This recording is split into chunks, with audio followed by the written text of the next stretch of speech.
What's up, everybody? Welcome back to Couple Things. With Shawn and Andrew. Today's podcast is all about how marriage is not about happiness. That's right.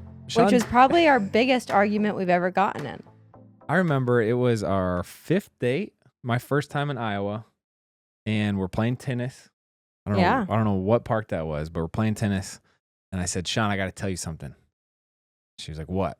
We met at the net. Yeah. And I was like, I'm not here to make you happy.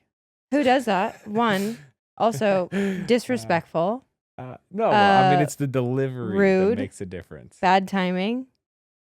That's right. Those are all probably true things. They were. But. And you still stand by it.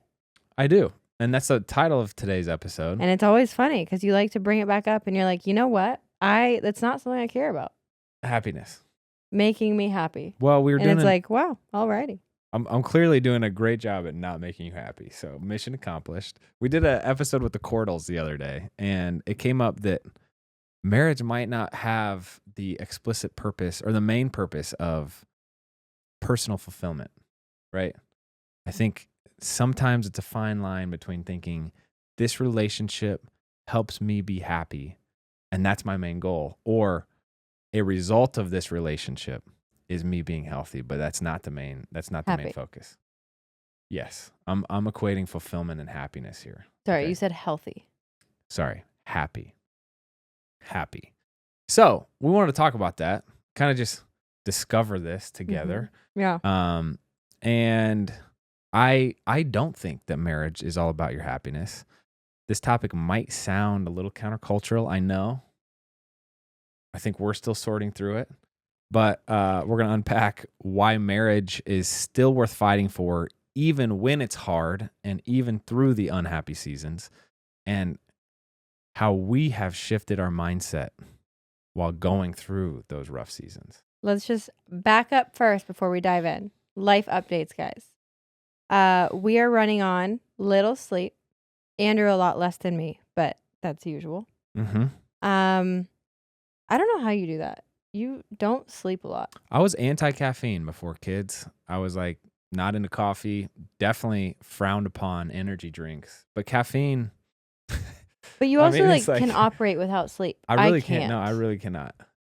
But here's the techniques I have. But you wake up at 4 a.m. I have developed. I woke up at 4:30 today. We had to do we had a 5 a.m. meeting today. Yeah, we can't tell you absurd. But it was fun, and I woke up at 4:30, and then I did my workout, and then I did a sauna, and then I did. And then you swam. Yeah. And then You thrive, but we just got back last night. We landed at 12 at midnight. We were so honored, and don't know how we got this, title, or job. We got to go host one of the annual fundraisers in New York City for Make-A-Wish, which was really cool. It was really fun. We were at Good Morning America Studios, my first time there. Shawn was reliving memories of your previous times being in that studio. Yeah. But we got to kind of steward the night and be the guides through the night, which was fun. We met a lot of good people, and that's something we want to do more of. Yeah.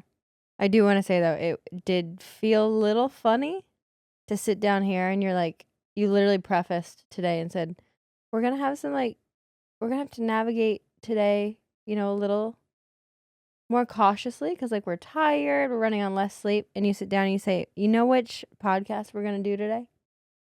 We're going to go all the way to the bottom of the list and we're going to pick that one. I'm excited about this. And that's why. In my brain, I'm like, that is so interesting to me. Well, thank you for playing along. The reason I wanted to do this episode is because I think it's important. And I think when you change your expectations for how something might unravel itself, or you change your grip on the style that you think it should pan out, actually it can lead to wonderful things. So it can. I still very strongly disagree with this. Okay, let's talk about it. I'm pumped. You disagree with this, but do you think, is it true or false that society puts too much pressure on marriage to make you happy? For sure. Okay. And I do agree that marriage isn't all about your happiness. but you still stand by this idea that it is not my job to make you happy. And I think, though at maybe a foundational level that's true, I do think in a marriage, that should be a goal. That should be at the forefront of your mind to say, you know what? I just know I'm not going to make her happy. I know that's not No, my job. no, no, No, that's how no, you approach it. no, That is no, how you no, approach it. no. The 'Cause title is Marriage Isn't About Your Happiness. That is the title. I know, but if you set your soul expectations up to be like, that's not my job, then I do think you're approaching marriage in the wrong way. When I wake up in the morning, it is not my main goal to pander is an aggressive word, but pander to your fleeting feelings of happiness. I think happiness is a side effect of loving you well. But the reason I think you have it skewed a little bit is because you put emotions in an irrelevant category where you're like, those don't matter, to where pandering to fleeting emotions, though fleeting, emotions are a clear indication of where your spouse is in any given moment in time. okay, true. If your only objective in marriage is to look at the 10,000-foot view of how is the marriage going at 10,000 feet, are we headed in the right direction? Then I do think you are missing a major point in a marriage to be a best friend and a confidant and a supporter of the roller coasters of life you go through every moment of every day, given what you are faced with, because those fleeting emotions are important to notice. And that's why it's hard for us to have arguments sometimes. Mm-hmm. And it's hard for me to ask you, like, I can tell you're kind of off today. What's wrong? And in your mind, you're like, it doesn't even matter. Yeah. When it does, it affects a marriage day in and day out. And if you can't acknowledge that and say, it is important for me as a spouse to understand it, not to be the fixer of it, but to understand it. And it should be my job as a spouse to like want to understand you on a daily basis and want to do things that make you happy. If none of that is like a goal, then I don't think the 10,000-foot view ends up working. Aren't you glad we're talking about this? Point taken. Point taken. I'm open to expanding my perspective on this. I think where I have grown a deeper appreciation for the role of feelings. Because I think you're right. Like they're interesting. You know, they add color to life. We cannot both be beholden to our emotions. Like the roller coaster, imagine the volatility of that. So I'm injecting this as more of a, hey, I'm a third party. There needs to be a little separation from that. But I disagree. I completely disagree, because let's just go there. When Dad passed, being beholden to your fleeting emotions in the roller coaster of life, if I'm not acknowledging in the moment your grief and sadness that will be fleeting because you'll be happy tomorrow thinking of memories. Okay. That's me not being a supportive wife and meeting you where you are. I don't think it's supportive if we're both drowning in emotion. You know what I'm saying? So I'm saying one person should have a little more solid footing on the shore while the other person might be just basking in.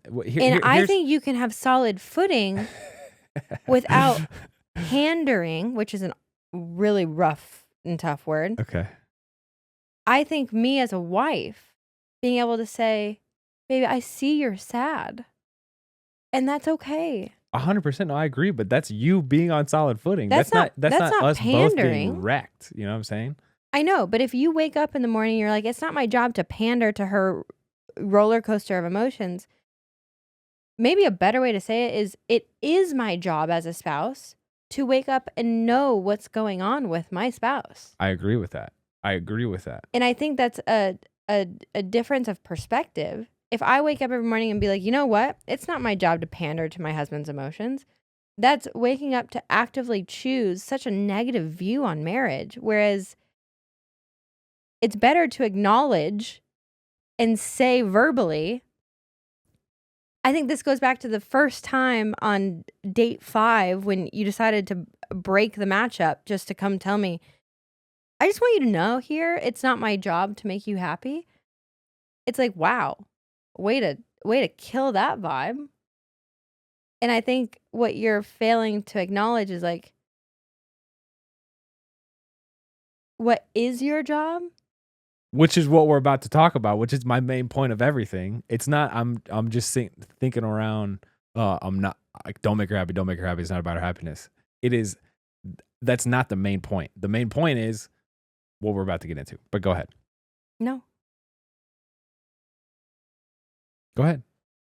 I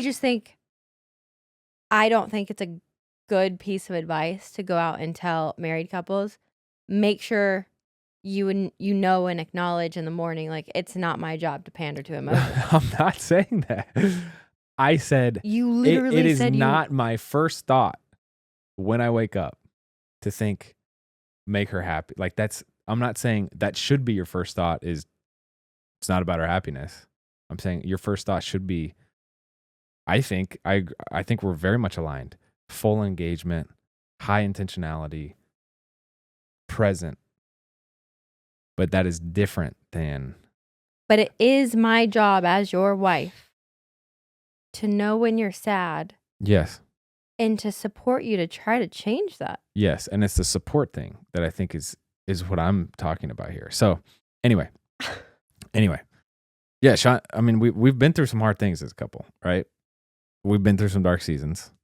And I feel like we overcame it because it was not, oh, we're not happy, so then now we're layered on guilt or like frustration because we're not happy. It's like the point was not the happiness, which is why we made it through some of these hard seasons well. Because the point was supporting each other. But we made it through the hard seasons because we could see in each other, we're not happy. So we need to fix that. Which means no, I don't even think coming back to joy and fulfillment, which a byproduct of that is happiness. Byproduct. I think you're trying to be a little more contrarian than we actually feel. I think you're right in saying we should be aware that we're not happy. I don't think the way we've approached these dark seasons is like, we have to fix that now. When my dad passed, that was not you were not like in fix mode. Like, hey, let me get Andrew ice cream and back massages and toys. It was like, no, I'm here to support him. I know, and that is different than like. But it's not, because it is me acknowledging emotions and feelings. You recognize what state I'm in. Okay. Which actually in and of itself makes me feel loved, right? Hey. Exactly. So for you to say feelings and emotions, I'm not a fan of. They don't matter. The 10,000 foot view matters. I'm not using those words. I said marriage is not about your happiness. That's the title of this. You said, you know how I feel about emotions and feelings. They're fleeting. They don't matter. Like it's about the deeper thing. Okay. If I said I don't matter, maybe I did. I don't feel that way. My problem, to your point, is I do tend to, like, when I'm in bad seasons, to think, hey, I'm gonna be okay at some point. So this doesn't really matter. You know what I'm saying? And That's where I disagree. Because it matters. No, It but matters to the storyline of where you are and how to support each other in a marriage to find fulfillment and to find joy. A byproduct of that is happiness. So though the goal of marriage is not to just always be happy, because you're going to go through it, I do think a goal of a marriage is to see your spouse where they are in any given moment so that you can help them get back to it. no. Yeah, Shawn, we really agree on this. I don't think we do. You're saying the goal of a marriage is not happiness, it's to be there for your spouse, and which is what I'm saying. But like the side effect of that is happiness. I'm not there to say, I got to make you happy, I got to make you happy, I got to make you happy. Like that's, if I'm just ruminating on Shawn's not happy, oh my gosh, she's not happy, and my timeline that I'm leaning on is like the moment, but like right now, you're not happy, but I'm like, no, this is an important conversation. So I'm going to be here present with you fully. But that doesn't make sense to what you said earlier about emotions and pandering to feelings. Doesn't matter because like it goes back to what I was saying when we talk about like, it's hard for me to ask you what's happening right now. Cause like, yeah, because I always think it will be okay. Exactly. Right. But that's not fair to a marriage in understanding and getting to know your spouse more. No, point taken. I probably over-index on this. And I think that's where there's a disconnect in you, and I agree. It's not about happiness. It's about fulfillment and joy. We do agree. I know. Okay. We do. But getting there, we are on vastly different sides. Okay. Because you think we'll just be there. Because if you aren't dissecting it into a day-to-day chore of acknowledgement and active work to get back to joy and happiness, you think in the moment, my sadness doesn't matter because it's fleeting. It does matter because if you aren't actively acknowledging it and working as a couple and as a marriage to get back to joy, to get back to happiness, then the rumination and the issues will always be there. So then you won't find joy and fulfillment if you aren't meeting each other exactly where you are in a moment to try to work through it. No. I agree with everything you said, so I agree.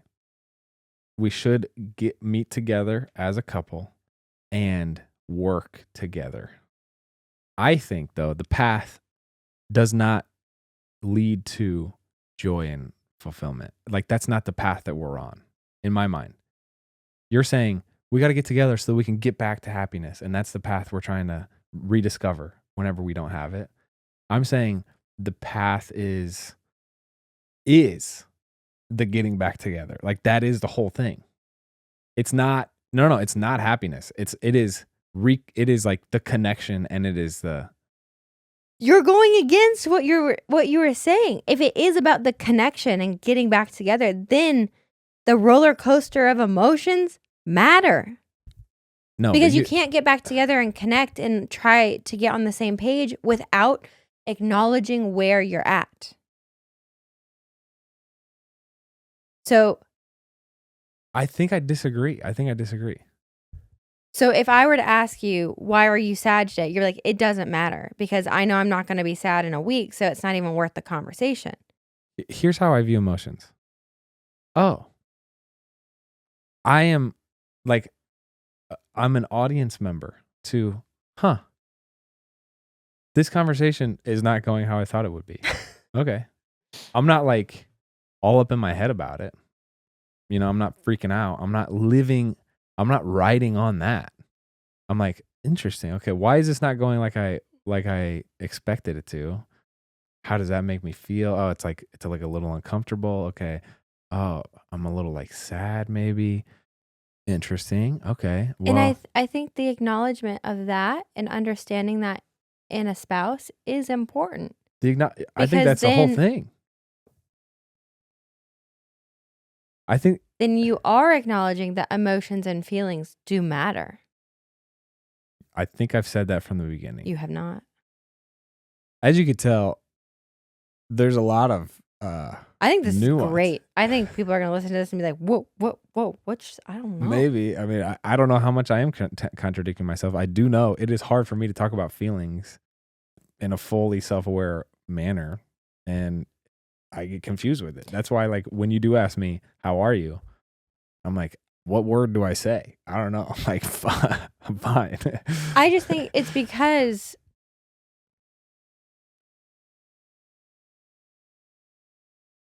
we read this book, Problem of Pain, as you're thinking about that, by C.S. Lewis. And he uses this analogy of like pain is a fort, right? And there can be a flag of goodness still planted in that fort, right? There's another game going on besides just that fort. It is another added layer of reality. Okay. So I'm saying the feelings are the level one thing. Pretty foundational, and it is core to the human experience. But regardless, what is the goodness that can be present through the pain, through the joy? What's the goodness? And I think my thought on this is marriage doesn't have to come with being happy every single day. Okay. No, we agree on this. We've said this. But it should be a goal. It should be a goal to be a light and not to be a darkness. And to feel... But what does that mean? I'm saying I want to please you. I want to honor you. That doesn't always mean make you happy. Honoring you, again, that's like... You get so stuck in that word, which I think is interesting. Happiness is like a level one thing. It's like that's the fleeting, like, wow, holy crap. Are we happy? Are we sad? Are we pissed? What? It is. However, I think if you're looking at a goal of a marriage, like what you want to end at the end of the day, at the end of the week, the month, the year, a lifetime, it is joy, fulfillment. I think some people would say safety or different thing. I think, but what I'm saying is the happiness can come from like... Can you feel fulfilled in a marriage without feeling joy? Because if you truly are working to like know... Which comes first? What? The fulfillment or the joy? Which is the first milestone in the journey?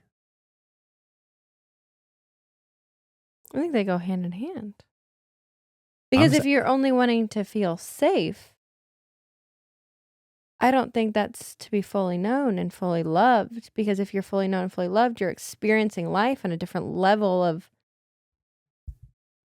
Anyways, whatever the goal is, if you're dissecting that into tasks on a daily basis to achieve it, the more I know you about how you operate and how you think and how you feel, the more I can help support you to get you out of a funk. Yes. To find fulfillment and to find joy, which is, if that's not the goal, what's your goal in life? To feel blah? No. To feel just like let me be clear. middle? Let me state this in a succinct manner. I believe the goal of a marriage is to come as close as you possibly can in the human experience to be fully known and fully loved. Okay. I think that's what we're all desiring and hopeful in many different relationships in different ways, but most so in marriage. Okay. Biblically speaking, Andrew, in the Bible, there are feelings and emotions attached to Jesus. Yes. How does Jesus make people feel? Not always good. I know. Or happy. But when they come the closest to being like Jesus, they feel What? Loved. Okay. And a byproduct of love. 100% is joy and happiness. No. This is my whole point. The main thing, though, I think we get out of whack and things go awry when I say happiness is my core thing, my core objective. I think if you start there with that being the thing, the goal, it gets all messed up. I agree. Okay. Then, But you're not acknowledging how to get there. Because if you don't acknowledge that, like, talk about trying, okay, if you want to feel fully known and fully loved, the closest you can possibly be in the human experience, then you need to know on a daily basis what trajectory you are on. Are you headed to be more loved and more known? Or are you headed to be not known and not loved? And if you are trying to give people actionable items on a daily basis to reach that, that would be let's start with self-reflection of where you're at. What path are you on? and I think the individual daily check-in, like one by itself, does not matter. I think But every zooming day out matters. I agree with that. But you see, like, there can be anomalies You where you're can't- like, okay, hey, I'm tired today. For sure, and that's important to acknowledge. Yeah, but it's not It the doesn't most need to be important thing. consuming, Okay. but acknowledgement of, oh, here's a data point for Andrew. Yes. When Shawn is tired, Yes. it can lead her to jump on a different path. That's important to know. If you want to be fully known and fully loved, you have to understand the complexities of who you're dealing with. You can't just approach every day like, oh, today's a bad day, whatever. Brush it off. It'll be better tomorrow. No, you got to work through that. You brought up Jesus, and I'm just thinking of the verse that says, husbands, love your wives like Jesus loved the church. I'm thinking about, okay, what did he do? A lot of it was sacrifice.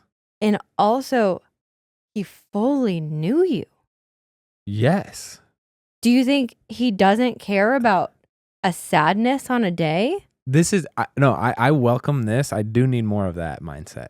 Yes, I do need more of the sharing that, but it's still not about that. It is. It's super fascinating. It is Okay. No. Help us sort this out. We're going to be going on back and forth like this for 2 hours. So let's just talk about the cultural lie of happiness, and let's maybe make it through this episode. So I feel like our culture and the books, the TV shows, the movies, magazines, headlines give this idea that if something isn't making you happy, it is not worth pursuing.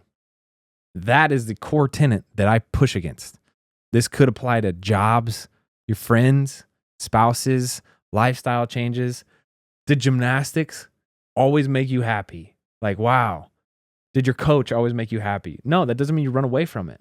In that individual moment, which is why I'm saying you don't tie your fate to the one feeling. But it's worth acknowledging. Yes. And because a pattern it asks for a self-reflective question of what is the purpose here? Okay. So purpose is different than happiness, though. Anyway, with marriage, it's not designed for our happiness, I would argue. And I it agree. does take work. So in a lot of ways, this is opposite of what the culture says. Okay. This is what I'm saying. So if marriage is not about happiness, what is it about? I think it is that being fully known and fully loved. Other people, like Gary Thomas, says that marriage isn't here to make you happy, it's here to make you holy, which I think is also associated with being fully known and fully loved. But actually, let me just dive into that quote. So I think that implies that happiness is fleeting and not always the best representation of what is worth pursuing. I think that marriage is helping us grow in holiness rather than just making us happy. And so if I'm able to know you fully and love you, then there's this element of like change baked in some ways. Sanctification, you could say. But marriage can deepen our relationship with others and with God through that, where it's like this mirror that you have to confront because of the depth of knowledge of each other. So marriage is defined to mature us, refine us, and grow us. Other purposes and benefits of marriage. You're just gonna steamroll through this? Yeah. Teamwork. I think I appreciate that about our marriage. I love that. Having the we mentality. Again, this is why. If I say, this marriage isn't making me happy and I need to be happy, bro, you're freaking missing out on the teamwork and the growth. I agree, but the teamwork is waking up as an individual and saying, it is my job to support the we. Yes. And if one of us, we, ain't having a good day, it's important for me to support we. 100% support. Yeah, I like that. Okay, refinement of character. Okay, ladies, let's get real. When's the last time you put a push-up bra on? Andrew? Never. If I'm being honest, it's been a long time. After 3 babies, I think one of the last things I wanted to ever buy again was a push-up bra. The thought of the underwire and the extra padding made me cringe. But I'm not going to lie, guys. Skims has done it again. They sent me their version of a push-up bra, and I cannot believe I'm saying this, but I'm sold. The Skims push-up bra is legitimately the only push-up bra I will ever give a chance to. And although I probably won't be wearing it daily running around the house with the kids, that's what their amazing t-shirt bras are for. It's nice to know I have a push-up bra that's the perfect fit, super soft, and honestly, really flattering. Instead of having a ton of padding to give you the unnatural lift that a lot of bras have, let's just say the Skims bra mimics the natural shape of your body pre-kids, if you know what I mean. And it lifts up the ladies, if you catch my drift. It makes me laugh that I'm even talking about this because I told my friend the other day I hadn't worn a push-up bra in years, and now I genuinely love this one. Shop the Skims Ultimate Bra Collection and more at skims.com and Skims stores. After you place your order, be sure to let them know I sent you, select podcast in the survey, and be sure to select our show in the drop-down menu that follows. When things don't go our way in marriage, we can choose to either put up walls or lean into the problem and fix it. I also think there's this like cat and mouse game that starts happening. Well, I'm not happy. Well, I'm not happy. Well, I'm not happy. And then nobody's happy because you lose the element of humility that is necessary to approach the process of getting to fully know someone. It's super interesting how we see these words differently, because you're side-eyeing me right now. And I actually think we're pretty much on the same page. I think there is a beauty in getting to know someone through the roller coaster. And you're saying the roller coaster doesn't matter because it's something way deeper and bigger. So the variables of the day in and day out don't affect that. And I think the variables of the day in and day out compound to give you the result. And if you're not identifying the little variables every day, you're going to wind up 5 years from now unhappy. I think if you're only concerned on the other side of the spectrum with the little variables on the day-to-day, you will also in 5 years end up unhappy because you're chasing this ethereal thing of happiness. So I'm saying, what's the right thing to chase that ultimately does have a side effect of that? Anyway, there's also this refinement of refinement of lifestyle. And so before marriage, you only take yourself into account. In marriage, there's always another person to sacrifice for and take into consideration. You don't get to live the same lifestyle once you have a family, but that doesn't mean that your freedom is gone. I think it just changes your definition of freedom. We were talking about this the other night, where it's like, again, like there are secondary qualities, I think something like freedom or happiness, that come as a result of pursuing primary qualities. Marriage comes with compromising on ideas. Usually, when you have a team addressing a problem, having two perspectives on something helps take out solutions that might be awful and detrimental to progress or health. And so you have this more well-rounded perspective, which is amazing. We talk about how in the story of Adam and Eve was gifted to Adam as like a helpmeet, is what the word is, which one interpretation of that is beneficial adversary. So it's like, okay, hey, we see this differently, but it's to our benefit to compromise on this idea. And you get to learn how to resolve conflicts. As you can see, we're doing good here. We're doing great. Our conflict resolution. But just because something is hard does not mean that it's failing. Just because there is conflict doesn't mean that you need to run from it. And if I feel like learning to identify your unhealthy communication patterns, like you've helped me do. Same. And become more self-aware can actually impact other areas of your life. Also, emotional support. So in those times when your emotions are fluctuating, having a committed partner in marriage means that you have a steady source of support. Very important. Very important. Marriage helps build a legacy and something bigger than yourself. Pursuing a shared mission and vision that extends beyond yourself. And ultimately, I think marriage is a love unlike any other relationship. So we talk about this a lot, but the contractual side of marriage is really compelling in the sense that there's the covenant side, actually. We don't do covenants anymore, right? It's like such an antiquated idea. There's a concept in marriage that it is a covenant, and it's like there's a different depth when you're talking covenant than just like a promise or even a vow. It's like, wow, this is the holiest of relationships. And I think that sometimes short-term discomfort in that process helps lead to a long-term payoff. And it's a more sacrificial type of love.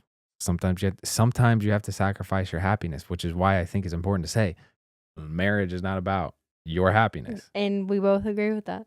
Okay. Are we in a better place now? We haven't been in a bad place. I mean, do we see this with more light? I just don't think.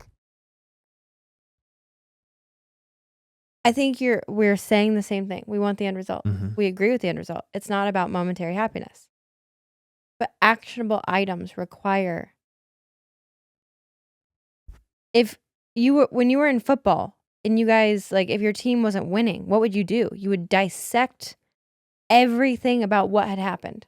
Every play, every move, every decision.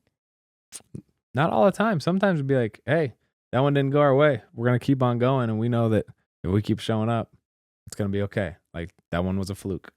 So you're not trying to work as a team a little bit? We would do halftime re-strategizing. And then we would plan ahead for the next team after that game, right? So it's like based off what we learned. But we're not doing, it's not beholden or like. No, I know, but there's just a little. I think you're trying to just make your point because, like, in order to learn football, you have to learn plays. You have to learn positions. You have to learn to, like, the quarterback has to read his players. And there's so much detail that goes into the end result. So I think you are focusing way too much on the end result and not the actionable daily items that get you there. And I think with all of this is like actionable daily things where you have to say, happiness is not an actionable daily thing. So one of my notes here is love is a choice, it's not just a feeling. Love is not about me, it's about the marriage, right? And it's about the commitment. That is a like separate thing. happiness is not an actionable daily thing. No, I know. Happiness comes as a result of me making the choice of loving you and pressing in and being present. You know what I'm saying? That's I don't know. There's such a subtle difference here in understanding this, and I have grown to empathize more with your. Hey, part of being fully known is knowing where the other person's at. Yes, but also as I've grown to know myself, I'm like, yeah, How can you and I become closer within our marriage if we don't understand how each other thinks more and reacts more? And like, how can we be fully known without sharing that? I don't think it's all about the animal instinct. It's like I think feelings are so instinctual and so lizard brainy, as they say, where you're like, okay, food, happy, sweet sugar, happy, feel good, you know? There's another level of awareness of like, hey, that's sugar. Keep tapping into that. No happy no more. But like if I keep doing something as a spouse that makes you not happy, that's important to know. Actually, because that's valid.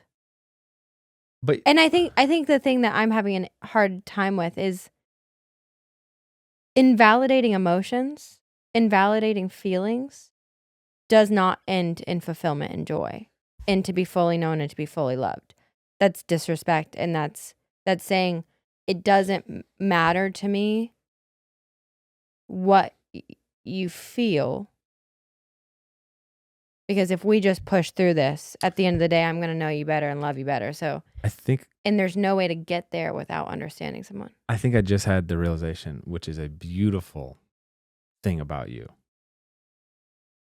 that is different than a lot of people, probably myself included. My last note here was marriage teaches you more about being selfless than you ever wanted to know. And I think as we've been talking through this, I've been using the tense of marriage is not about my happiness, the one speaking. You've been addressing all of this as like, actually, from Shawn's perspective, marriage is about Andrew's happiness. From my perspective, marriage is about Shawn's happiness. And that's where I think from day one, date 5, it was like, holy crap. Okay. You just aren't going to care about anything I feel? Because like it should be my job as a spouse to wake up and be like, I care so deeply about you that I want to know what makes you sad so I can support you to find fulfillment, so I can love you more. And to hear so blatantly over and over again, it's not my job to wake up and feel that for you. Like, nah. Okay. That's what is hard. And that's where I'm like, I don't think that's a supportive union to actionably if you're dissecting it. Here's my hesitation is when people say marriage is about my happiness and my personal fulfillment. I think that's the slightly perverted skew of this. I think it's really beautiful that you view marriage as about my happiness. Does that make sense? And I think marriage is really wonderfully unlocked. Not the purpose, and this is not the main goal, but when both parties do aspire to serve the other person and to be selfless towards the other person, I would still say not to like serve their happiness, but do you see the difference there? It would be toxic to say, you're not making me happy. For sure. Your difference is you're saying, I'm not making Andrew happy. Yeah. So that's something I need to work on. But I also think it can be over-indexed anyway. This is interesting. Please let us know. Someone help sort us all this out, please. I would love to know your thoughts on this. Is how all of our debates go. I don't know if we just talked in circles or not, but I feel like I had a couple new insights there. So thank you. Wow, what a treat that was. All right, you ready for the next episode? yes. Do check out that interview we did with the Cordals. It was really delightful. Enjoyed getting to know that couple that came here, and we had a hour and a half long conversation. But yes. if you made it this far, please subscribe to the show. Leave a comment letting us know your thoughts. We should bring in a marriage, they call it like a counselor, to do this whole thing again. Yeah, or just someone to like interpret what we're saying. Which Exactly. would be most helpful. But anyway, that's all we have. I'm Andrew. I'm Shawn. We'll see you next time.